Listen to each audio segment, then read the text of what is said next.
स्वागत आहे तुम्हा सगळ्यांचं आपल्या आरपी मराठी स्टोरीज या चॅनलमध्ये। चला सुरू करूया आपली आजची नवीन कथा। तिच्या थक्क करून टाकणाऱ्या सौंदर्यासोबत ती पृथ्वीवर आली। हे हवं, ते हवं, हट्टी स्वप्नांसोबत जगत आली। प्रत्येक निर्णय ती स्वतःच घेईल, घालायचे कपडेही ती स्वतः डिझाईन करेन। वर्षभर कितीतरी मुलं तिच्या मागे रांगेत उभी होती, पण तिला कोणीही पटवू शकलं नाही। पण आता ती बदलली, कोणाच्या तरी सौंदर्यावर फिदा झाली। यावर अप्रतिम नृत्य करत होती आपल्या कथेची नायिका दिया। फक्त तीच नाही तर तिचं संपूर्ण कुटुंब तिची मोठी बहीण दीपिकाच्या लग्नामुळे तिथे आनंदात होतं। सगळे नाचत बोलत हसत होते, वातावरण अगदी उत्साहाने भरून गेलं होतं। तेवढ्यात अचानक एक मोठा आवाज झाला आणि सगळ्यांची नजर दियाकडे वळली, कारण तो आवाज येण्यामागचं कारण तीच होती। काय ग दिया, हे काय केलंस तू? वहिनीच्या भावाला असं का मारलंस? दियाची आई सत्या रागाने विचारत म्हणाली। काकू, पण त्याने काय केलं माहीत आहे का? दियाची मैत्रीण साई तिची बाजू घेत पुढे आली। बस, तू तर लगेच तुझ्या मैत्रिणीची बाजू घ्यायला येणारच। त्याने काहीही केलं असलं तरी सगळ्यांसमोर आपल्या घरच्या फंक्शनला आलेल्या मुलाला असं मारायचं का? सत्या अजूनच संतापून म्हणाल्या। अगं दिया कारणाशिवाय काहीच करणार नाही। एक मिनिट थांब, आधी तिचं ऐकून तर घेऊ। दियाचे वडील दिवाकर शांतपणे म्हणाले। तुम्ही जरा गप्प बसा, तुमच्यामुळेच ही मुलगी बिघडली आहे। सत्या पुन्हा सुरू झाल्या। अरे सगळे जरा शांत बसा। दियाचा मोठा भाऊ शरण मध्ये पडला। मग तो प्रेमाने म्हणाला, अगं दिया काय झालं, त्याला का मारलंस? दिया काही बोलणार इतक्यात शरणची पत्नी अभिनया तिथे आली। तिच्याकडे कशाला विचारताय? ती तोंड उघडलं की खोटंच बोलेल। माझा भाऊ काही असं करणार नाही। अभिनया लगेच आपल्या भावाची बाजू घेत म्हणाली, वहिनी, तुमच्या भावाने काहीच केलं नसतं तर माझी बहीण त्याला मारलंच नसतं। दीपिका बहिणीची बाजू घेत म्हणाली, दीपिका, तू नवरी मुलगी आहेस, शांत बस, हे प्रकरण आम्ही बघतो। अभिनया तिला थांबवत म्हणाली। तेवढ्यात मार खाल्लेला विकी अभिनयाच्या जवळ येऊन उभा राहिला। ताई, मी काहीच केलं नाही, हिनेच मुद्दाम मला मारलं, तो खोटा चेहरा करत म्हणाला। अरे खरंच तू काहीच केलं नाहीस का? दिया बोलायला तोंड उघडणार इतक्यात, आत्या तुम्ही काही बोलू नका, मी सगळा व्हिडिओ काढलाय।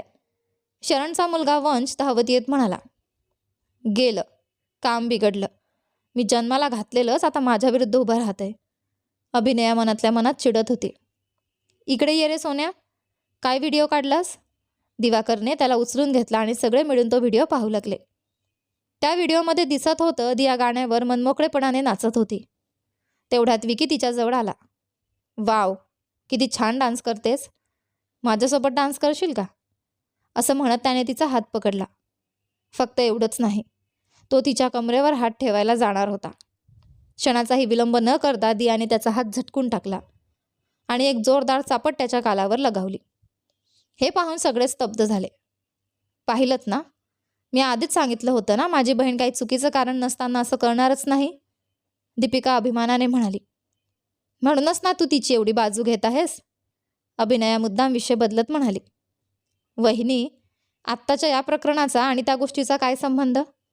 दीपिका गोंधळून विचारू लागली। जसा तुझ्या बहिणीला हक्क आहे तसाच माझ्या भावालाही तिला नात्यातली मुलगी म्हणून तिचा हात पकडण्याचा हक्क असेल, अभिनया निर्लज्जपणे म्हणाली। ए अभि, शरणचा आवाज आता रागाने भरला होता, तुझा भाऊ कसा काय आमच्या दियाचा नातेसंबंध असलेला मुलगा होणार? नीट त्याला इथून जायला सांग, पुन्हा माझ्या नजरेसमोर दिसला तर बरं होणार नाही। हे ऐकता आज अभिनया थोडी घाबरली। कुठे याच्यामुळे माझ्या संसारातच समस्या निर्माण होतील का, असा विचार तिच्या मनात आला। ठीक आहे, असं म्हणत तिने विकीला तिथून घेऊन गेली। सॉरी दिया, मी तुला चुकीचं समजले, सत्या अपराधीपणे म्हणाल्या। अगं आई, त्यात काय एवढं, काही हरकत नाही, पटकन जाऊन हळदीची तयारी करा, शुभ वेळ निघून जाईल, दिया सहजपणे म्हणाली। सगळे लग्न आधीच्या विधींच्या कार्यक्रमासाठी तयारीसाठी निघून गेले। साई मात्र दियाकडे संशयाने पाहत होती। आज ही इतकी चांगली कशी काय बोलतेय? ही एवढीही साधी नाही, ती मनात विचार करत होती। काय ग, अशी काय बघतीयस, मी एवढी सुंदर दिसते का? असं म्हणत दिया आजूबाजूला आरसा शोधू लागली। अगं हा लग्नाचा मंडप आहे, इथे तुला पाहिजे तिथे आरसा मिळणार नाही, आणि तसंही स्वतःची मैत्रीण इतकी सुंदर आहे हे कोणती मैत्रीण मान्य करते? तू माझ्यासाठी अजूनही माकड पिल्लूच आहेस, साई तिला चिडवत म्हणाली। मग अशी का बघत होतीस? दियाने भुवया उंचावत विचारलं. काही नाही ग. त्या नालायक मुलाला तू असंच सोडून दिलंस म्हणून आश्चर्य वाटलं, साई म्हणाली. दिया लगेच ओठ वाकवत म्हणाली. अगं मला बोलू तरी दिलंस का? आणि मी आधीच एक प्लॅन करून ठेवला होता. तो अर्धवट यशस्वी झाला, पण कसं बसं त्याच्यापासून वाचले. काहीच कळत नाहीये मला, साई गोंधळून म्हणाली. अगं वेडी बाई, दिया तिच्या डोक्यावर हलकं टपली मारत म्हणाली. काल तू होतीस ना तेव्हा आपल्या वहिनी मला त्या फुकट्या विकीसोबत लग्न लावून देण्याचा प्लॅन करत होत्या. अरे हो, मी विसरलेच, साई कपाळावर हात मारत म्हणाली. वा, भारी दिसतेस तू, दिया हसली. काल रात्रीच मी त्यासाठी प्लॅन केला होता, म्हणूनच वंशच्या हातात फोन दिला. त्याने सांगितल्याप्रमाणे व्हिडिओ रेकॉर्ड केला, पण प्लॅन थोडा बदलला. काय प्लॅन? साई उत्सुकतेने विचारू लागली. काही खास नाही. विकी आणि वहिनी माझ्याबद्दल काही बोलताना त्यांना न कळता व्हिडिओ काढायला सांगितलं होतं, पण शेवटी याने इथलं सगळंच रेकॉर्ड करून ठेवलं, दिया खट्याळपणे म्हणाली. मग कपाळावर पडलेली केसांची बोट उडवत ती हसली. कसंही असलं तरी माझा रस्ता क्लिअर झाला. चल ग साई, आता त्या विकीला अजून 2 चापटा मारून येऊ. पुढे लग्न झाल्यावर बायकोला सुद्धा हात लावण्याआधी 10 वेळा विचार करेल, असं म्हणत दिया विकीला शोधायला निघाली. ए वेडी, काहीतरी प्रॉब्लेम होईल, साई घाबरत तिच्या मागे धावली. दोघी थेट वंशकडे गेल्या. अरे तुझी आई कुठे रे? दियाने विचारलं. माहीत नाही आत्या, त्या बाजूला मामाला घेऊन गेल्या, वंश म्हणाला. मग उत्साहाने विचारलं. हवं असेल तर मी पुन्हा व्हिडिओ काढू का आत्या? ए डोक्या, दिया हसत म्हणाली. आता तू फोन हातात घेतलास ना तर तुझी आई लगेच पकडेल. काही दिवस तिच्या फोनला हात लावू नकोस, नाहीतर मार खाशील. मग त्याच्या गालावर किस करत ती म्हणाली. हवं तर माझ्या रूममध्ये ये, तुला गेम खेळायला फोन देते, असं म्हणत तिने त्याला खेळायला पाठवलं.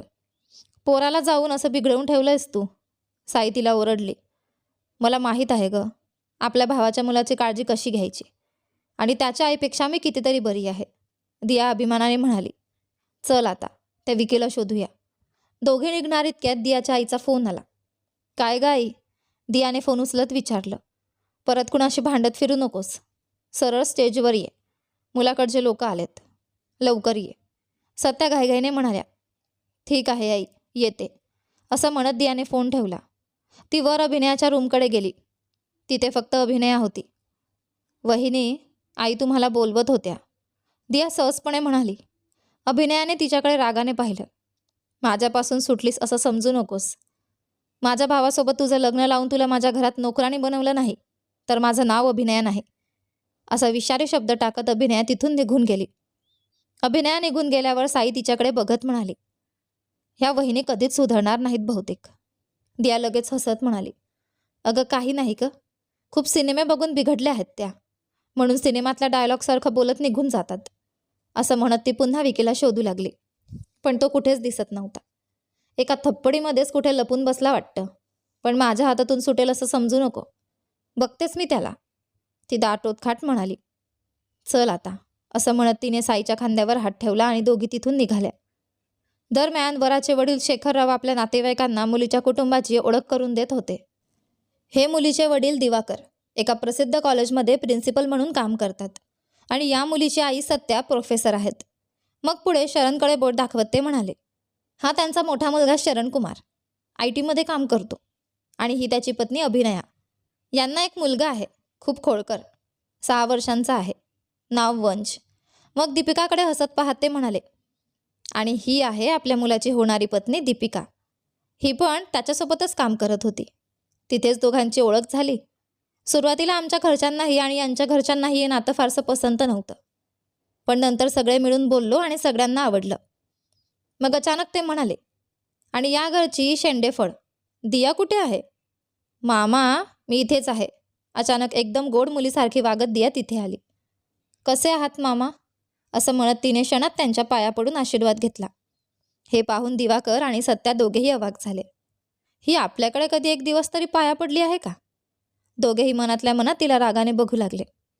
शेखरजी हसत म्हणाले. ही आहे आपल्या घरची धाकटी दिया, फॅशन डिझायनर म्हणून काम करते, खूप शांत आणि चांगली मुलगी आहे. हे ऐकताच वरासकट दियाच्या घरचे सगळेच तोंड उघडून तिच्याकडे पाहू लागले. ही आणि शांत? दिया मात्र लाजल्यासारखी अभिनय करत म्हणाली. मामा, माझ्याबद्दल इतकं कौतुक करू नका. मला लाज वाटते. मग लगेच ती म्हणाली, तुम्ही काय कमी आहात मामा? एवढे मोठे बिझनेसमॅन, या शहराचा अर्धा भाग तर तुमचाच आहे. हे ऐकून मूर्तीसारखे उभेसलेले शेखरराव हसून टाकले. साईला तर चक्करच यायची बाकी होती. सायंकाळी 6 नंतर हिचं खरं रूप काय असतं ते माहिती नाही का यांना? आणि ही इथे काय भारी अभिनय करतेय, ती मनात विचार करत होती. तिने लगेच दियाचा हात पकडून तिला बाजूला ओढलं. अगं काय चाललंय हे? साई कुजबुजत विचारू लागली. दिया शांतपणे म्हणाली, तू ना सुट्टीवर गावाला गेली होतीस ना, त्या गॅपमध्ये मामांनी मला खूप चांगली मुलगी समजलं. पण हे तर खूपच ओव्हर आहे गं. साई डोकं हलवत म्हणाली, अगं जाऊ दे, आपल्या ताईचं लग्न होईपर्यंत मी अशीच अभिनय करणार. तू जरा ॲडजस्ट कर. असं म्हणत दिया कॉफी आणायला निघाली. या हुशार चोरटीच्या जाळ्यात कोण बिचारा मुलगा अडकणार देव जाणे, असा विचार करत साई तिच्या मागे गेली. रात्री. अरे बापरे, म्हणत दिया आणि साई बेडवर येऊन बसल्या. चांगली मुलगी असल्याचा अभिनय करायलाच एवढा त्रास होतो. मग तुम्ही लोक खरंच चांगले कसे राहता गं? दिया वैतागून म्हणाली. ए बावळट, तू ही चांगलीच आहेस का? फक्त थोड्या खोड्या करतेस बस, साई हसत म्हणाली. तेवढ्यात सत्या आत आल्या. ए दोघींनो, गप्पा मारणं बंद करा आणि नीट झोपा. सकाळी 4ला उठायचा मुहूर्त आहे. यार, एवढ्या 4लाच का? कुणी पाहू नये म्हणून अंधारात करतात वाटतं. हे ऐकून दिया हसू लागली. मग अचानक नाटकीपणे म्हणाली, माझ्यासाठी तो एक जण कुठे जन्माला आला असेल. कधी येणार तो? साई लगेच हसून म्हणाली, तो बिचारा थोडे दिवस आनंदात राहून घेणार आहे. दियाने तिला रागाने कटाक्ष टाकला. काय हवं ते बोला तुम्ही, असं पुटपुटत ती अंथरुणावर पडली. माझा तो एक दिवस येईल, मला पूर्णपणे स्वतःचं करून घेईल, असं म्हणत दियाने डोळे मिटले आणि ती स्वप्नांच्या दुनियेत हरवून गेली. माझ्या स्वप्नात आलेला ती प्रिय व्यक्ती. दिया, दिया, साईने तिला हलवत उठवण्याचा प्रयत्न केला. काय गं, आत्ताच तर झोपले ना मी, असं म्हणत दियाने चादर डोक्यावर ओढली आणि पुन्हा झोपायचा प्रयत्न केला. ए गाढवे, किती वाजलेत माहीत आहे का? अजून फक्त 1 तास बाकी आहे. तुला असंच झोपू दिलं तर तुझ्या ताईचं लग्न संपून जाईल. साई तिला ओरडतच उठवत होती. जाऊ दे ना, तिचंच तर लग्न आहे. ती असली की झालं. तू पण झोप ना साई, लग्न झाल्यावर सगळं बघू. दियाने आळसातच उत्तर दिलं. इतक्यात बाहेरून सत्याचा आवाज आला. 2 चापट्या बसल्या की शहाणपण येईल. नीट उठून तयार हो. दिया दचकून उठली. आई, माझं लग्न आहे का? तुमच्या मोठ्या मुलीचं ना? मग तिलाच उठवा ना, मला खूप झोप येते, असं म्हणत ती पुन्हा आडवी झाली. अगं म्हैस, उठ, पटकन जाऊन आंघोळ करून ये. दीपिकाने तिच्या सासरच्यांसमोर किती कौतुकाने तुझ्याबद्दल सांगितलंय माहीत आहे का? तिचे सासरे तुलाच शोधतायत, सत्याने सांगितलं. अय्यो, ते अजून लक्षात आहे का? दिया लगेच सुटली. तुमचा लाडका जावई माझ्या ताईच्या गळ्यात मंगळसूत्र बांधेपर्यंतच हा सगळा अभिनय. त्यानंतर माझी खरी मस्ती सुरू होणार. जा आधी तयार हो, बाकी नंतर बोल, असं म्हणून सत्याबाई निघून गेल्या. गप्प बस आणि चल, वेळ निघून जाते, असं म्हणत साई अंघोळीला गेली. ती येईपर्यंत दियाने दोघींसाठी साड्या, त्याला मॅचिंग दागिने सगळं बाहेर काढून ठेवलं. ताई कशी तयार झाली असेल कोण जाणे, असं पुटपुटत ती सरळ नवरीच्या खोलीकडे गेली आणि दरवाजा ठोठावला. दरवाजा उघडला तो अभिनय. दियाला पाहून अभिनयाच्या चेहऱ्यावर फारसे काही भाव नव्हते. वहिनी, ही साडी तुम्हाला खूप सुंदर दिसते, दियाने मुद्दाम गोड बोलत मोठं लोणी लावलं. पण अभिनयाने काहीच उत्तर दिलं नाही. फक्त चेहरा वळवून आत निघून गेली. नेहमीचंच आहे, असं मनात म्हणत दिया आत आली. दीपिकाला 2 मेकअप आर्टिस्ट तयार करत होत्या. अगं ताई, एकदम नवरीसारखी दिसतेस, दियाने चिडवत म्हटलं. दीपिकाने तिच्याकडे कटाक्ष टाकला. तूच तर सगळं तयारी केली आहेस, मग नवरीसारखीच दिसेन ना? आणि अजून नाईट ड्रेसमध्येच आहेस? पटकन जाऊन तयार हो, फक्त 1 तास उरलाय, ती दियाला रागावत म्हणाली. दिया बाहेर आली. काहीतरी विचार करत ती बाल्कनीत उभी राहिली. तेवढ्यात अभिनया तिच्या शेजारून जाताना तिला रागाने पाहत गेली. छोटीशी मुंगी अडकू शकते, पण ही वाघीण नाही अडकणार वहिनी. तुम्ही जे विचार करता ते या जन्मात होणार नाही, दिया मुद्दाम तिला चिडवत म्हणाली. अभिनया थांबली आणि मागे ओढून पाहत म्हणाली, तेही बघू, आधी तुझ्या ताईचं लग्न होऊ दे, मग तुझं बघते, असं म्हणत ती तिथून निघून गेली. बघत रहा, आता तर माझा खेळ सुरू होणार, दिया मोठ्याने म्हणाली. तेवढ्यात बाहेर एक कार येऊन थांबली. दियाचं लक्ष तिकडे गेलं. कारमधून 2 जण खाली उतरले. लग्नाच्या रोषणाईत पहिल्या मुलाचा चेहरा नीट दिसत नव्हता, पण तो उंच, अगदी नारळाच्या झाडासारखा उंच होता. त्याच्या मागे उतरलेला दुसरा मुलगा मात्र एकदम देखणा होता. उंच स्वच्छ चेहरा, हलकंसं हसू. दियाचे डोळे त्याच्यावरच खेळले. हा एवढा सुंदर का दिसतोय? ती स्वतःशीच विचार करू लागली. हे कोण असतील? कदाचित शरद मामांचे मित्र असतील का? ती मनात विचार करत राहिली. ते घरात कधी गेले हेही तिला कळलं नाही. अचानक तिच्या पाठीवर एक धपाटा बसला. आई! दिया वळून पाहते तर सत्याबाई रागाने उभ्या. अगं म्हैस, अजून तयार झाली नाहीस? इथे काय तमाशा बघतेस? आई! साई अंघोळ करत होती म्हणून ताईला बघायला आले होते. दिया पटकन म्हणाली. ठीक आहे, जा कपडे घेऊन ये. इथे तुझ्या ताईचं बाथरूम मोकळं आहे. तिच्या सासूबाईंनी तिला हळदीच्या छोट्या पूजेसाठी बोलावलंय. आम्ही जवळच्या मंदिरात जाऊन येतो. तोपर्यंत पटकन तयार होऊन खाली ये. पुन्हा तुला बोलवायला यायला लावू नकोस. असं म्हणून सत्याबाई दीपिकाला घेऊन निघून गेल्या. दियाने सगळं सामान उचललं, साईला सांगितलं आणि नवरीच्या खोलीत गेली. थोड्या वेळाने अंघोळ करून तयार झालेली दिया आरशासमोर उभी राहिली. दिया, या साडीत तूच अगदी नवरीसारखी दिसतेस. अशी सुंदर परी कोण येऊन घेऊन जाणार कोण जाणे. ती स्वतःलाच आरशात बघत लाडत म्हणाली. दारावर टकटक झाल्याचा आवाज आला. साईच असेल असं मनात म्हणत दियाने दरवाजा उघडला. समोर तेच दोघे उभे होते. खाली पार्किंगमध्ये दिसलेला तो उंच मुलगा आणि त्याच्या शेजारी मिशीन असलेला देखणा मुलगा. मिशीन असलेल्या मुलाला पाहताच दियाचे डोळे मोठे झाले. तेवढ्यात तो उंच मुलगा तिच्याकडे बघत म्हणाला. तूच ती मुलगी ना? ए, कोण रे तू? डोळे नाहीत का तुला? मला बघून मुलगीसारखे दिसत नाही का? दिया चिडून म्हणाली. तिचा राग 7व्या आसमानावर पोहोचला होता.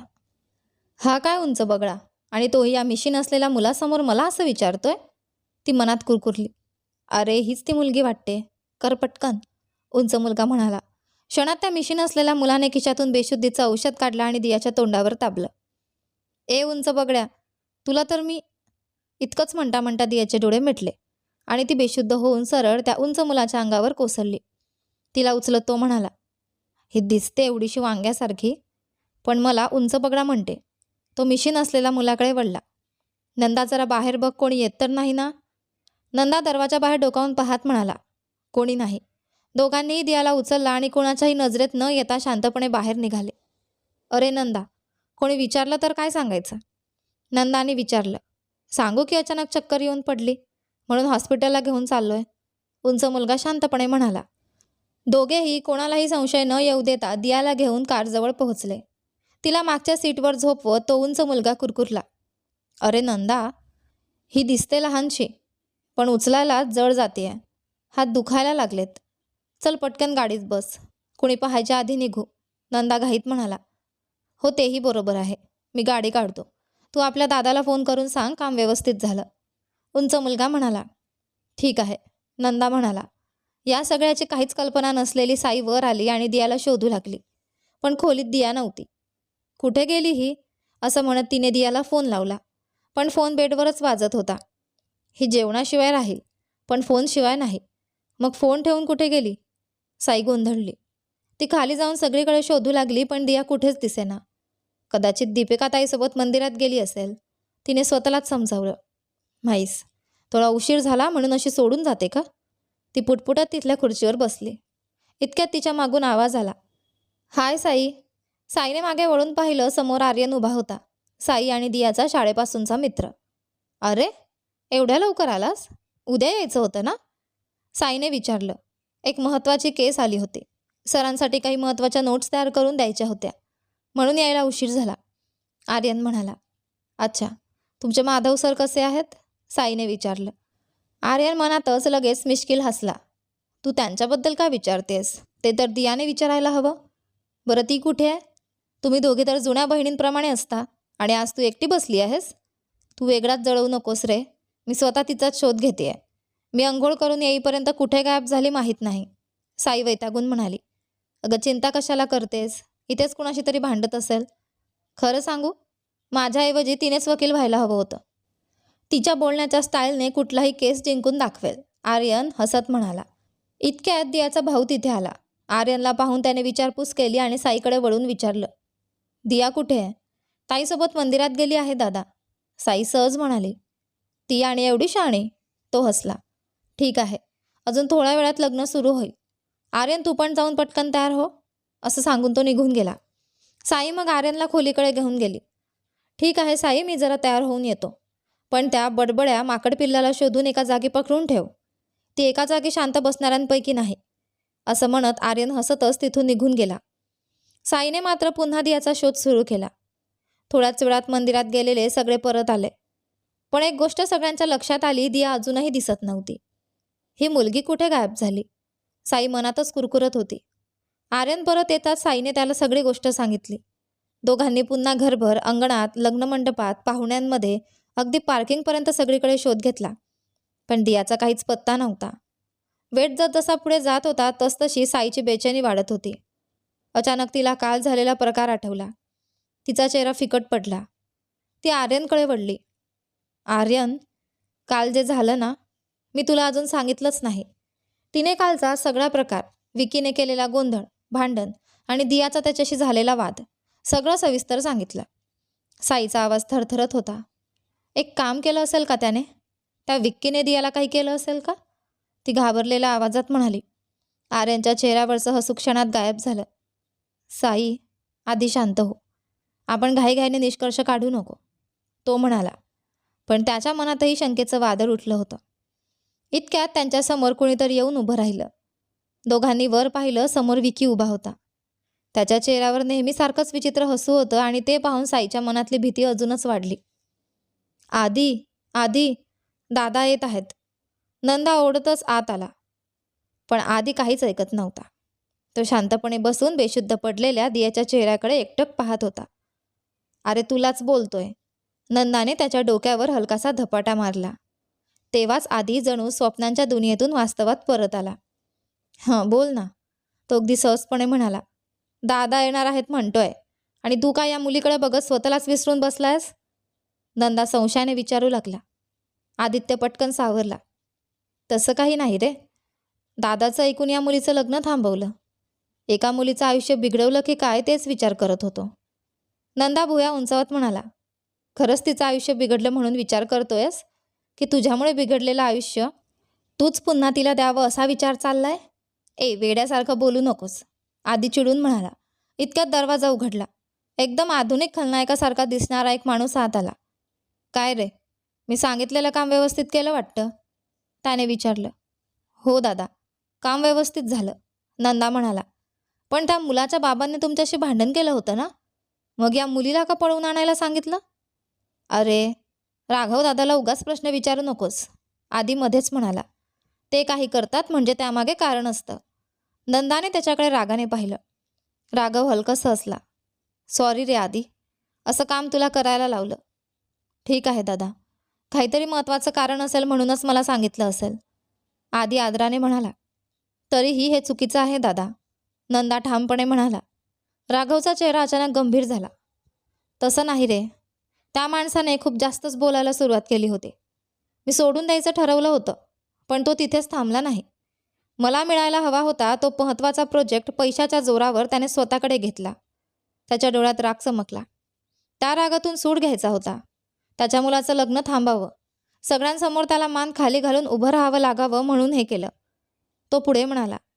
बाहेरच्या लोकांकडून हे काम करून घेतलं असतं तर या मुलीची सुरक्षितता धोक्यात आली असते. म्हणून माझ्या स्वतःच्या भावांवर, तुमच्या दोघांवर विश्वास ठेवला. थोडं थांबून तो म्हणाला. उद्या सकाळी 9च्या सुमाराला हिला तिच्या घरी सोडून द्या आणि तुम्ही दोघे घरी या.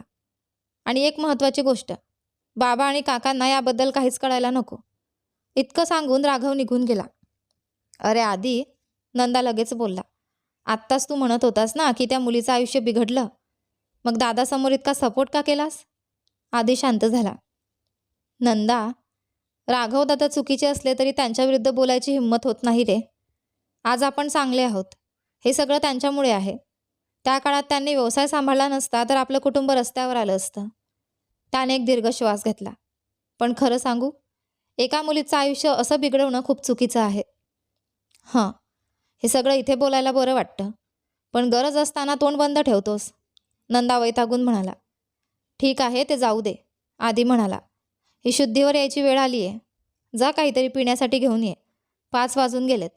तिकडे आत्तापर्यंत लग्न थांबलं असेल आणि मुलगी कुठे गेली म्हणून गोंधळ उडाला असेल. मला वाटत नाही ही काही पिणार, पण तरी आणतो, असं म्हणत नंदा बाहेर गेला. नंदा गेल्यावर आधी पुन्हा दियाजवळ आला. तो तिच्या चेहऱ्याजवळ हात घेऊन गेला, पण क्षणात हात मागे घेतला. त्याच्या चेहऱ्यावर वेदना उमटल्या. तुला असं दुसऱ्याची बायको होताना बघेन असं कधी वाटलंच नव्हतं. तो हळूच फुटफुटला आणि तिच्याकडे पाहत शांत बसून राहिला. थोड्या वेळाने दियाची शुद्ध हळूहळू परत येऊ लागली. आदित्य मात्र सोफ्यावर पायावर पाय ठेवून तिच्याकडे पाहत बसला होता. दियाने डोळे उघडले. डोकं जड झाल्यासारखं होतं. ती सावधपणे उठून बसले. समोर एक अनोळखी खोली. ती घाबरून इकडे तिकडे पाहू लागली. तेवढ्यात तिची नजर आदीवर गेली. क्षणात तिला लग्नमंडपात घडलेला सगळा प्रकार आठवला. ए उंच बगड्या, ती लगेच ओरडली. मला का पळवून आणलंस? आदी भुवया उंचावत उठला. ए अजून एकदा उंच बगडा म्हणालीस तर जिवंत ठेवणार नाही. दिया हात छातीवर घालत म्हणाली. ओय, तुला काय म्हणायचं ते आत्ता महत्त्वाचं आहे का? आधी सांग, मला इथे का आणलं? आधी चेहऱ्यावर खोटा रुबाब आणत म्हणाला. माझी खूप दिवसांची इच्छा होती कुणाला तरी असं पळवून आणायचं, म्हणून तुलाच आणलं. ए उंच बगड्या, मला पळवून आणलं ते कमी होतं का? बरं इतक्या रुबाबात बोलतोयस? दिया रागाने फणफणली. तुझ्या चेहऱ्यावर एक ठोसा मारला ना तर तुझी आईसुद्धा तुला ओळखणार नाही. असा चेहरा फोडेन तुझा. आधी हसत उठला. अगं छोट्या वांग्यासारखी दिसतेस आणि मला मारशील? तो तिच्याजवळ येत म्हणाला. चल मारून दाखव बघू. दिया क्षणात उठून उभी राहिली. ए मी काय तुझी बायको आहे का? ए ग ती ग करतोयस? दात हातात काढून देईन समजलास? आधी ओठांवर मिश्किल हसू आणत अजून जवळ आला. ओहो, म्हणजे तुला असं काहीतरी व्हायचं आहे का? म्हणूनच काय एवढं चिडतेस? मी असंच बोलणार. काय करशील? खूपच बोलतोयस, असं म्हणत दिया पुढे सरसावली. पण आयुष्यात क्वचितच साडी नेसल्यामुळे तिचा पाय अडकला आणि ती सरळ आधीच्या अंगावर पडली. आधी मात्र हल्लाही नाही. त्याने तिला सहज सावरलं. वा, खरं सांगायचं तर तो तिच्याकडे पाहत हसला. दिसतेस उंदराच्या पिल्लासारखी छोटी, पण वजन मात्र भोपळ्यासारखं आहे तुझं. त्याच्या त्या चिडवणाऱ्या हसण्याने दियाचा पारा अजूनच चढला. तिने लगेच त्याच्या गालावर मारायला हात उचलला, पण तिचा हात हवेतच थांबला. आधीने तिचं मनगट पकडलं होतं. हात सोड रे, दिया चिडून म्हणाली आणि त्याला लात मारायला गेली. पण ती अगदी चुकीच्या जागी लागली. आई ग, आधी वेदनेने ओरडला. दिया हात कमरेवर ठेवून म्हणाली. मी बाकी मुलींसारखी नाही बरं का, थोडी रफटप आहे. मला कराटे, सिलंबम, कलरी सगळं येतं. पुन्हा असं बोललास तर चांगलंच धुवून काढेन. आधी अजूनही वेदनेत चेहरा वाकडा तिकडा करत म्हणाला. तू खरंच मुलगी आहेस का? दिया लगेच टोमणा मारत म्हणाली. का? मिळालेला मार पुरला नाही वाटतं तुला तर, असं म्हणत आधी तिला पकडायला गेला. दिया त्याच्यापासून दूर पडायचा प्रयत्न करत होती, पण पुन्हा तिचा पाय घसरला आणि ती परत त्याच्यावरच पडली. आई, कुणीतरी वाचवा मला, हे मला मारून टाकणार आहे, आधी मोठ्याने ओरडला. चुप बस, दिया वैतागून म्हणाली आणि उठायचा प्रयत्न करू लागली. तेवढ्यात बाहेरून आवाज आला. काय झालं? आधीचा ओरडा ऐकून नंदा धावत आत आला. दिया त्याच्याकडे वळून पाहत. हा पण इथे? असं म्हणेपर्यंत ती पुन्हा तोल जाऊन आधीवरच कोसळली. आधी डोकं हलवत म्हणाला. जर माझ्यावर इतकंच प्रेम असेल तर सरळ सांग ना, मीच लग्न करतो तुझ्याशी. सारखी माझ्यावर पडायची काय गरज? दिया भुवया उंचावत म्हणाली. अरे, माकडासारखा चेहरा घेऊन तुला ही स्वप्नही पडतात? अगं आधी माझ्यावरून उठ, आधी ओरडला. हे ऐकताच दिया पटकन उठली आणि त्याच्याकडे रागाने पाहू लागली. नंदा दोघांकडे पाहत चक्रावला. मी फक्त 15 मिनटं बाहेर गेले होतो, इथे एवढा गोंधळ कसा? काय चाललंय? काही नाही रे, आधी वैतागून म्हणाला. या छोट्या पिशाच्याने माझा जीव घेतलाय. ए, कोणाला छोट्या पिशाच्य म्हणालास? दिया पुन्हा भडकली. आधी काही बोलणार इतक्यात नंदा मध्ये पडला. बस करा दोघांनी, थोडा वेळ तरी शांत राहा, दिया हात छातीवर घालत म्हणाली. मला पळवून आणलंय आणि वर स्वतःला चांगले लोक समजून बोलताय. तुम्ही दोघं काही कमी गुंड नाही. आधीचा चेहरा कठोर झाला. आम्ही गुंड आहोत हे कळलंय ना? मग जास्त बोलू नकोस, नाहीतर खरंच काहीतरी करेन, दिया अजिबात न घाबरता बोट दाखवत म्हणाली. मला काही फरक पडत नाही. जिथून पळवून आणलंय तिथे परत सोडा, नाहीतर मीच तुम्हा दोघांना संपवेन. तुला थोडी तरी भीती वाटते का? आधी तिचं मनगट पकडत म्हणाला. तुला पळवून आणलंय आणि तू असं बोलतेस? दियाने हात झटकून घेतला आणि अचानक हसायला लागली. आधी चकित झाला. नंदा, ही वेडी आहे का? नंदा गंभीरपणे म्हणाला. आधी, काही असलं तरी मुलीशी असं बोलणं चुकीचं आहे. दिया अजूनही हसत होती. हॅलो, नंदा तिच्याकडे पाहत म्हणाला. आता कसली हसतेस? एवढं काय विनोदी झालं? दिया दोघांकडे वर खाली पाहत म्हणाली. तुम्ही दोघं रावडीसारखे अजिबात दिसत नाही. अगदी लहान मुलांसारखे चेहरे घेऊन काय हे अपहरण वगैरे करताय? ती हसतच पुढे म्हणाली. शहाण्यासारखं मला घरी सोडून द्या. मी कोणतीही तक्रार करणार नाही. पोलिसांनी मारून विचारलं तरी तुमचं नाव सांगणार नाही. ए, खूप बोलतेस. आधी पुन्हा चिडला. तुला थोडंसुद्धा दुःख नाहीये का? दिया खांदे उडवत म्हणाली. मी कशाला दुःखी होऊ? मला स्वतःचं संरक्षण कसं करायचं हे चांगलं माहिती आहे. छे, मी ते म्हणत नव्हतो. आधी वैतागून म्हणाला. आतापर्यंत तुझं लग्न थांबलं असेल.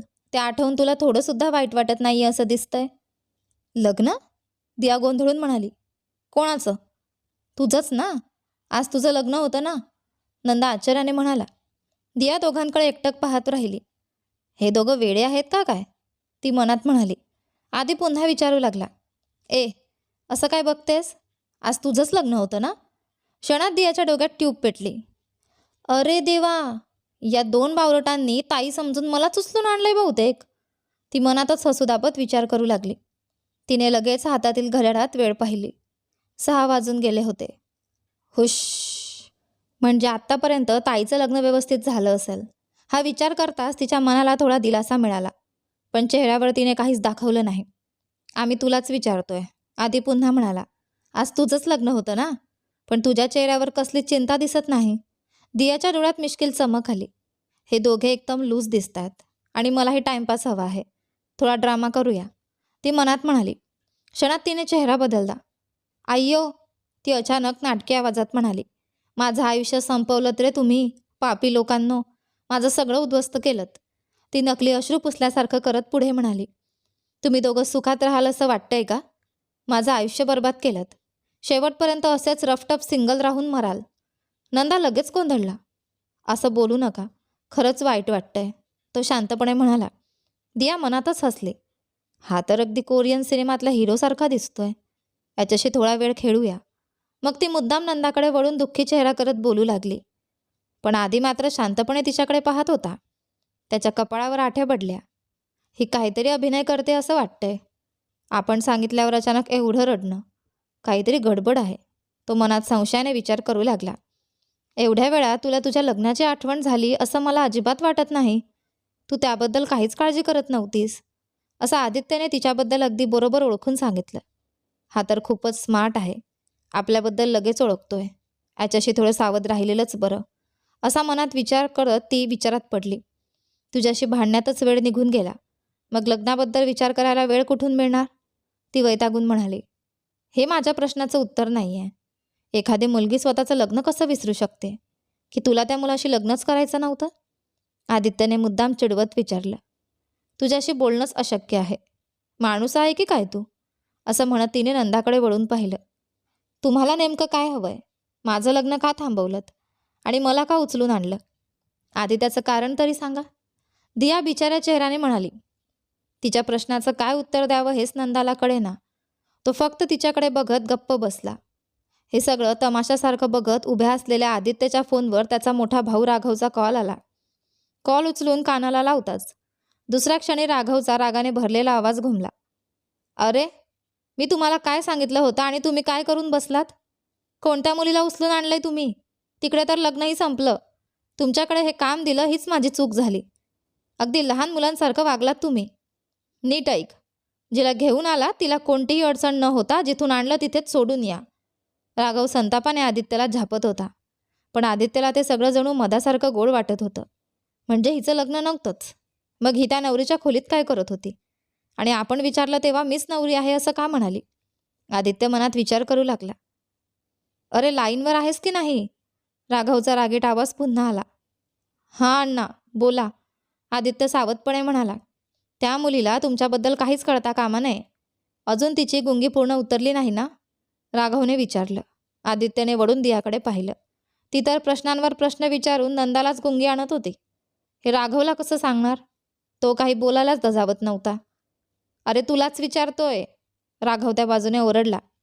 हां, बोला अण्णा. आदित्य अळखळत म्हणाला. ऐक, जर त्या मुलीला थोडी जरी आठवण परत आली ना तर लगेच तिला औषध देऊन पुन्हा बेशुद्ध कर. तिने तुम्हा दोघांना पाहिलं तर मोठा प्रॉब्लेम होईल. मग काकांना मी काय उत्तर देणार? राघव गंभीर आवाजात म्हणाला. ठीक आहे अण्णा, मी बघतो, आदित्य म्हणाला. परत परत सांगतोय, कुठलीही अडचण होऊ देऊ नकोस. तुम्ही काळजी करू नका अण्णा, मी सगळं सांभाळतो, असं म्हणत आदित्यने फोन ठेवला आणि दियाकडे वळून पाहिलं. ती अजूनही नंदाकडे प्रश्न विचारत होती, पण तो एका प्रश्नाचंही उत्तर न देता शांत बसला होता. तुला पाहिलं की अगदी एखाद्या हिरोसारखा वाटतोस आणि त्या उंच बगड्यासारख्या कायम रागीट चेहऱ्याच्या माणसासारखा नाहीस. तू तर खूप चांगला मुलगा दिसतोस. प्लीज ना, मला का उचलून आणलं तेवढं तरी सांग. दिया लाडात येऊन नंदाला गोड बोलून फसवण्याचा प्रयत्न करत म्हणाली. ते ऐकताच आदित्यच्या मनात जळफळाट झाली. माझ्या भावाकडे जाऊन इतकं गोड बोलतेस? थांब जरा, तुला दाखवतोच, तो मनात म्हणाला. अरे नंदा, आदित्य अचानक म्हणाला. मॅडमचं लग्न मोडलं म्हणून त्या दुःखात असतील बहुतेक. जा पटकन एक मंगळसूत्र घेऊन ये. आपल्यामुळे मोडलेलं तिचं संसाराचं स्वप्न मी पुन्हा पूर्ण करतो. मीच तिचा नवरा बनून तिचं दुःख दूर करतो. हे काय चाललंय? विहीर खोदायला गेलो तर भूतच बाहेर आलं अशी अवस्था झाली आहे. दियाने मनातच कुरकुर केली. यांच्याकडून खरं काय ते कळेल आणि मग पळून जाईल असं वाटलं होतं.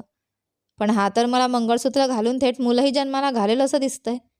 आधी याच्यापासून पडायचा मार्ग शोधायला हवा, असा विचार करत ती आदित्यकडे रागाने पाहू लागली. अरे वेड्यासारखं काय बोलतोयस? नंदा आदित्यला समजावत होता. तेवढ्यात दिया संतापून म्हणाली. तुझ्या डोक्यात नक्की काय चाललंय? स्वतःला काय मोठा हिरो समजतोयस का? जणू आम्ही सगळ्या मुली तुझ्यासोबत संसार करायला रांगेत उभ्या आहोत. आधी तुझा चेहरा आरशात बघ, अगदी माकडासारखा दिसतोस. तुझ्यासारख्याला हा चेहराही जास्त आहे. आदित्य लगेच उलटला. बिचारीचं लग्न आपल्यामुळे मोडलं म्हणून आयुष्य द्यायचा विचार केला. पण नको असेल तर जाऊ दे. छी, तुझ्यासोबत राहण्यापेक्षा दुसरा कोणी शोध. मी शांत बसले म्हणजे घाबरले असं समजू नकोस. पोलिसात एक तक्रार केली ना तर तुला थेट जेलमध्ये टाकून गज मोजायला लावतील. दिया रागाने म्हणाली. तुला बाहेर सोडलं तरच ना तू पोलिसात जाशील? आदित्य खोडकरपणे म्हणाला. इथेच गाळून टाकलं तर काय करशील? एकदा माझ्यावर हात लावून तर बघ, हात मोडून टाकेन. दियाने जोरात ओरडत इशारा केला. काय ग, स्वतःला जॅकी चॅनची बहीण समजतेस का? आदित्य तिची खिल्ली उडवत म्हणाला. दिया काही बोलणार इतक्यात नंदाने दोघांनाही थांबवलं. दोघंही थोडा वेळ शांत बसा, तो शांतपणे म्हणाला. मग दियाकडे वळून तो म्हणाला. सॉरी, खरं सांगायचं तर तुमचं नावही आम्हाला माहिती नाही. आमच्या खूप जवळच्या व्यक्तीने हे काम करायला सांगितलं होतं म्हणून आम्ही केलं. पण का, कशासाठी, हे करायला का सांगितलं ते आम्हालाही माहीत नाही. तुमचं लग्न बिघडवलं, तुम्हाला असं उचलून आणलं, त्यासाठी आम्हाला माफ करा. नंदा बोलत असतानाच आदित्य त्याच्यावर चिडला. अरे वेड्या, थोडा वेळ गप्प बसशील का? मिस्टर, दिया लगेच संतापली. तुम्ही केलेल्या चुकीसाठी तुम्ही माफी मागायला हवी. तो किती शांतपणे सगळं सांगून माफी मागतोय आणि तुम्ही मात्र त्याला चोरडताय. माझं आयुष्य खराब केलंय तुम्ही. पोलिसात तक्रार तर नक्की करणार. अगं जरा थांबशील का? आदित्य त्रासून म्हणाला. मला सगळं समजलंय. खरं सांग, तूच नवरी आहेस का? नाही, दिया अगदी शांतपणे म्हणाली. नंदा धक्क्याने दोघांकडे पाहू लागला. मग मी विचारलं तेव्हा तूच मुलगी ना? असं विचारल्यावर तू असं का बोललीस? आदित्य गोंधळून म्हणाला. हॅलो, दिया डोळे फिरवत म्हणाली. तूच नवरी आहेस का असं विचारलं असतंस तर मी नाही म्हणाले असते. पण तू मुलगीच ना असं विचारलंस, म्हणून मी मला बघून मुलगीसारखी दिसत नाही का असं सांगितलं. आज तुला सोडणार नाही.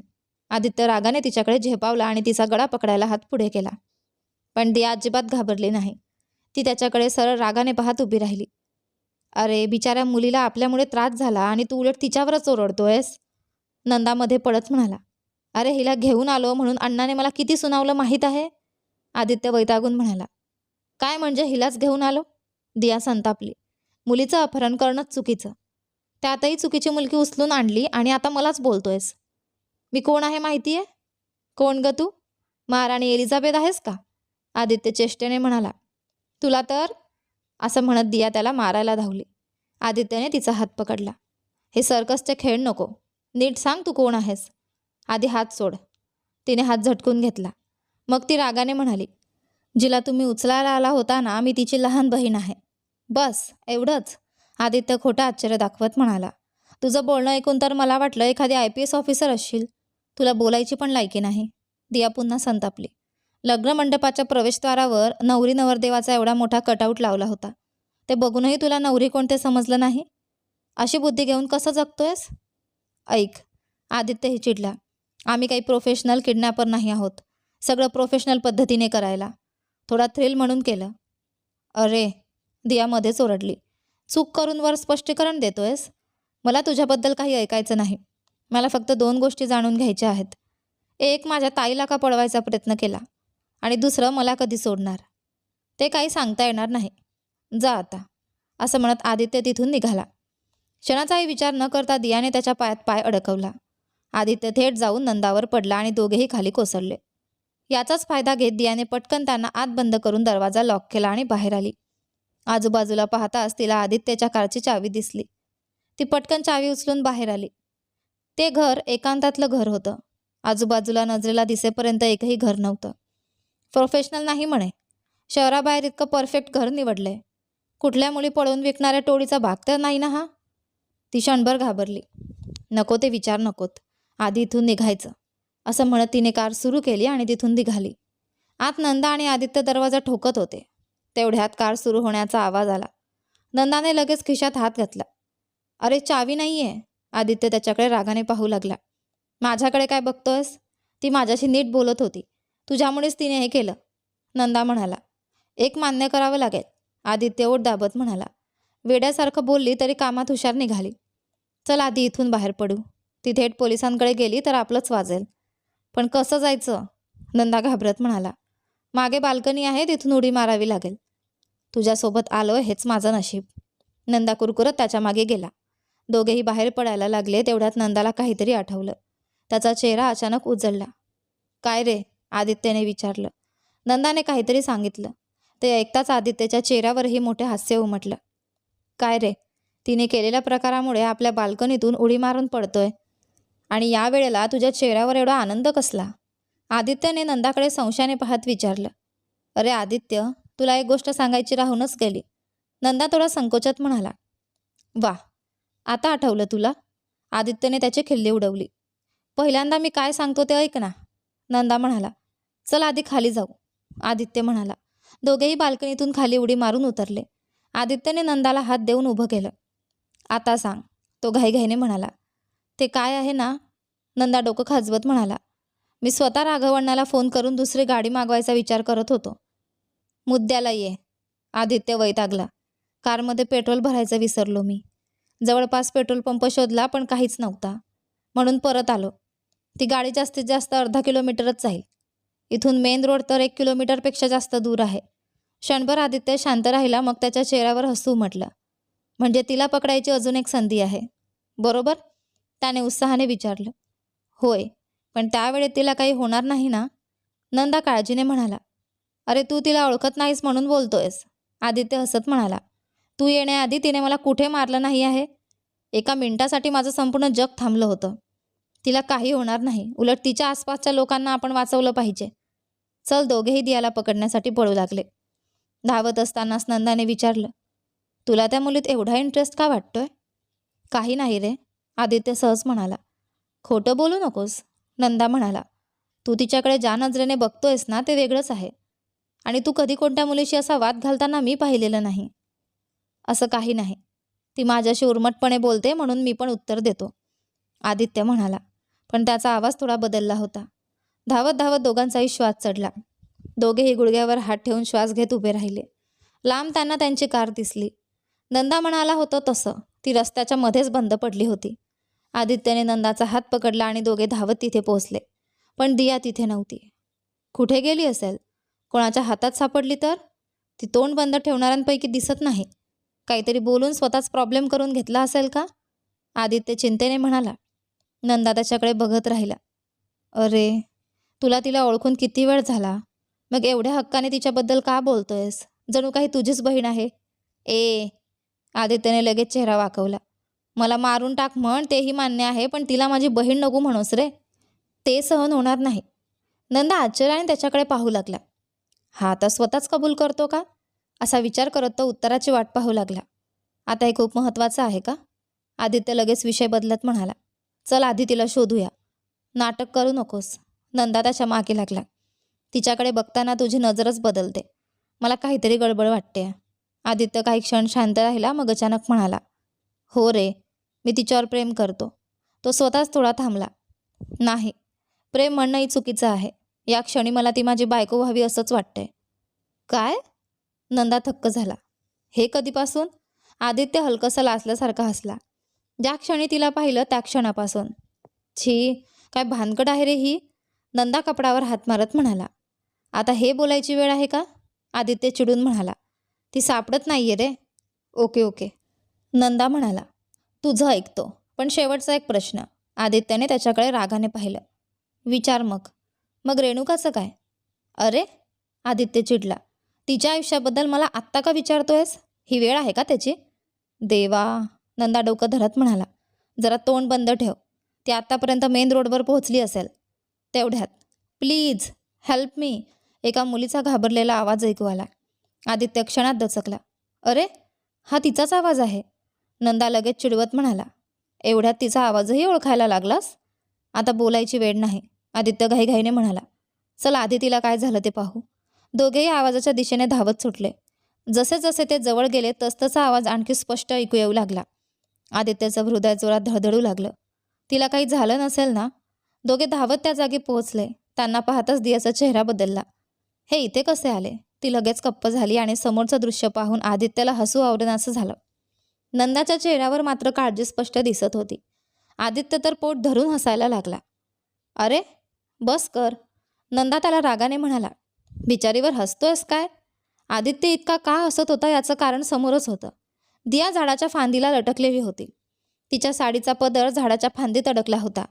त्यामुळे ती ना नीट खाली उतरू शकत होती ना वर जाऊ शकत होती. अक्षरशः हवेत लटकत होती. तुम्हाला नेमकं काय झालं? वर कशा काय गेलात? नंदाने काळजीने विचारलं. बहुतेक त्यांच्या घरातली काही जुनी परंपरा असेल, आदित्य लगेच चिडवत म्हणाला. म्हणून आठवणी म्हणून इथे येऊन लटकून बसलीये. ए, खाली आले ना मी, तुझं तोंड फाडून टाकेन, दिया रागाने ओरडली. अगं, अशा हवेत लटकलेल्या अवस्थेतही तुझा तिरसटपणा कमी होत नाहीये, आदित्य पुन्हा तिची खिल्ली उडवत म्हणाला. आदित्य जरा शांत बस, नंदा त्याला थांबवत म्हणाला. अरे जाऊ दे, आपल्यालाच खोलीत बंद करून पळाली होती ना, आता हे सगळं तिच्यासाठी योग्यच आहे, आदित्य म्हणाला. हो हो, जणू तू फार महात्मा आहेस, दिया चिडून म्हणाली. तूच तर मोठा बदमाश आहेस, म्हणूनच तुला आत बंद करून बाहेर आले. अरे देवा, नंदा दोघांकडे बघत डोकं धरत म्हणाला. तुम्ही दोघं 2 मिनिटं शांत बसू शकत नाहीत का? मग तो म्हणाला. मी वर चढून साडी सोडवतो. आदित्य तू खाली उभा राहा, ती पडली तर पकड. मी? हिला पकडू? आदित्यने तोंड वाकडं केलं आणि मुद्दाम दुसरीकडे वळून उभा राहिला. जास्त नाटक करू नकोस, नंदा त्याला सुनावत झाडावर चढू लागला. तेवढ्यात आदित्यने वर बघत विचारलं. अगं, या साडीत तू झाडावर चढलीस तरी कशी? दिया चिडून म्हणाली. गाडीत पेट्रोल नसल्यामुळे बंद पडली. मी थोडं पुढे चालत आले तेवढ्यात तुझ्यासारख्याच एक भयंकर कुत्रा माझ्या मागे लागला. त्याला घाबरून पळाले आणि या झाडावर चढले. थोड्या वेळाने कुत्रा निघून गेला, पण उतरतानाच साडी अडकली. म्हणजे मला पाहिलं की कुत्र्यासारखा दिसतो, आदित्य चिडून म्हणाला. त्याने तुला चावायला हवं होतं, त्याच्यापासून वाचून पुन्हा तुझ्याच तावडीत अडकले, दिया लगेच उत्तरली. बघ नंदा, अशी लटकलेली असतानाही तोंड बघ हिचं. चल तिला इथेच सोडून जाऊया, आदित्य मुद्दाम म्हणाला. खरंच बोलतोयस? नंदाने विचारलं. हो, असं म्हणत आदित्यने डोळ्यांनी इशारा केला. ठीक आहे मग, नंदा मुद्दाम खाली उतरल्यासारखं नाटक करू लागला. दियाने ते पाहिलं आणि तिच्या चेहऱ्यावर भीती उमटली. प्लीज प्लीज नंदा सर, त्यांचं ऐकू नका, मला खाली उतरवा ना, हात खूप दुखतोय, ती विनवणी करू लागली. सॉरी, नंदा नाटक करत म्हणाला. माझ्या भावाचं ऐकावं लागेल, नाहीतर तो मलाच मारेल. देवा, याच्याकडे मला विनंती करावी लागतेय, दिया मनातच कुरकुरली. शेवटी ती आदित्यकडे पाहून हळू आवाजात म्हणाली. प्लीज आदित्य, मला खाली उतरवा ना, हात खूप दुखतोय. आदित्यच्या ओठांवर विजयी हास्य आलं. शेवटी असं विनवशील असं वाटलं नव्हतं ना, तो म्हणाला. तुझ्याकडून काही मदत नको, दिया रागाने म्हणाली. काय होईल ते होऊ दे, असं म्हणत तिने थेट वरून उडी मारली. ए, आदित्य दचकला. हे त्याला अजिबात अपेक्षित नव्हतं. तो धावत गेला आणि तिला पकडलं. दोघे खाली पडले आणि एकमेकांवर लोळत गेले. शेवटी दिया खाली होती आणि आदित्य तिच्यावर टेकून होता. क्षणभर दोघंही एकमेकांकडे बघत राहिले. आदित्यची नजर तिच्यावरच स्थिरावली. त्या नजरेत काहीतरी वेगळंच होतं. दियालाही त्याच्या नजरेतला अर्थ समजत असल्यासारखं वाटलं. दोघंही काही क्षण तसेच एकमेकांकडे पाहत राहिले. हॅलो, नंदा वर आकाशाकडे बघत म्हणाला. मी पण इथेच उभा आहे बरं का. तेव्हाच दियाच्या लक्षात आलं. तिची साडी फाटून जवळजवळ पूर्ण झाडातच अडकली होती. ती अर्धवट कपड्यात उभी होती. क्षणातच तिने दोन्ही हाताने स्वतःला झाकून घेतलं. ते पाहताच आदित्यने सहजपणे तिच्यासमोर उभं राहत स्वतःच्या शरीराने तिला नंदाच्या नजरेपासून झाकलं. सोड मला, दिया रागाने म्हणाली. नंदा, साडी घेऊन ये, आदित्य शांतपणे म्हणाला. मग त्याने स्वतःचा शर्ट काढून तिच्याकडे दिला. तो फक्त बनियानमध्ये उभा राहिला. दियाला नको म्हणावंसं वाटलं, पण परिस्थिती पाहून तिने काही न बोलता शर्ट घेतला आणि स्वतःभोवती गुंडाळून शांत उभी राहिली. तू तासाभराला एकदा तरी स्वतःला वेडी सिद्ध करतेस, आदित्य तिला रागावत म्हणाला. मी थट्टा करत होतो आणि तू थेट उडी मारलीस. काही लागलं असतं तर? तो तिच्याकडे नीट पाहू लागला. कुठे लागलं नाही ना, तुझ्यामुळेच उडी मारली. दिया पुन्हा त्याच्यावर चिडली. आता चांगल्या माणसासारखं का वागतोयस? तेवढ्यात आदित्यच्या नजरेस तिच्या मनगटावर रक्त दिसलं. तो क्षणात घाबरला. अगं, रक्त येतंय. तो लगेच तिच्याजवळ गेला. रुमाल काढून त्याने हळूच रक्त पुसायला सुरुवात केली. ए, काय करतोयस? दूर हो, दियाने त्याला ढकलून दिलं. का? मी स्पर्श केला तर कमी होशील का? आदित्यने मिश्किलपणे विचारलं. हो, दिया तडक उत्तरली. तुम्हा दोघांना भांडायलाच वेळ मिळतो, नंदा हसत म्हणाला. असं सतत भांडणारेच लोक पुढे जाऊन भारी प्रेमी जोडपं बनतात. हां? दिया लगेच चेहरा वाकडं करून म्हणाली. ही? आदित्य ही लगेच तिच्याकडे बोट दाखवत म्हणाला. देवा, नंदा पुन्हा डोकं धरत म्हणाला. परत सुरू करू नका. मी जाऊन दुसरी गाडी घेऊन येतो. तुम्ही तोपर्यंत नीट साडी नेसा. आम्ही तुम्हाला घरी सोडतो. पण एक विनंती आहे, इथे जे काही झालं ते घरी सांगू नका, प्लीज. दिया थोडी शांत झाली. बघू, ती म्हणाली. ते तुमच्या भावावर अवलंबून आहे. त्याला आधी नीट वागायला सांगा. असं म्हणत तिने नंदाकडून साडी घेतली आणि झाडामागे गेली. नंदा फोन घेऊन थोडं दूर गेला. आदित्यने हळूच विचारलं. अगं, साडी नेसायला येतं ना? दियाने त्याच्याकडे रागाने पाहिलं. का नाही येत असं म्हटलं तर साहेब काय करणार? मग मी मदत करतो, आदित्य अगदी सरळ चेहऱ्याने म्हणाला. एका मुलीशी असं बोलायला तुला लाज वाटत नाही? दियाने त्याला झापलं. माझ्या प्रश्नाचं उत्तर नाही मिळालं अजून, आदित्य खटाळपणे म्हणाला. नालायक, असं पुटपुटत ती म्हणाली. नको तुझी मदत. आदित्य शांत उभा राहिला. थोड्या वेळाने दिया साडी नेसून बाहेर आली. तिने आदित्यचा शर्ट परत देत हळू आवाजात म्हटलं, थँक्स. मग ती बाजूला जाऊन उभी राहिली. आदित्यने शर्ट घालताना त्यावर लागलेला रक्ताचा डाग हलकेच हाताने स्पर्श केला. आता थोड्याच वेळात ती माझ्यापासून दूर जाईल, हा विचार त्याच्या मनात टोचून गेला. ड्रायव्हर गाडी घेऊन आला की निघूया, नंदा म्हणाला. तिघेही शांतपणे गाडीची वाट पाहू लागले. तर आजच्या आपल्या भागात एवढंच. दिया आणि आदित्य यांच्या प्रेमाचं काही पुढे होईल का, हे बघूया आपल्या या कथेच्या पुढच्या भागामध्ये. पण तोपर्यंत तुम्हाला आपल्या या कथेची सुरुवात आणि आदित्य आणि दियाचं हे गोड भांडण कसं वाटलं मला कमेंट करून नक्की सांगा. व्हिडिओ आवडला असेल तर व्हिडिओला लाईक करा, शेअर करा. चॅनलवर नवीन असाल तर सबस्क्राईब करा. धन्यवाद.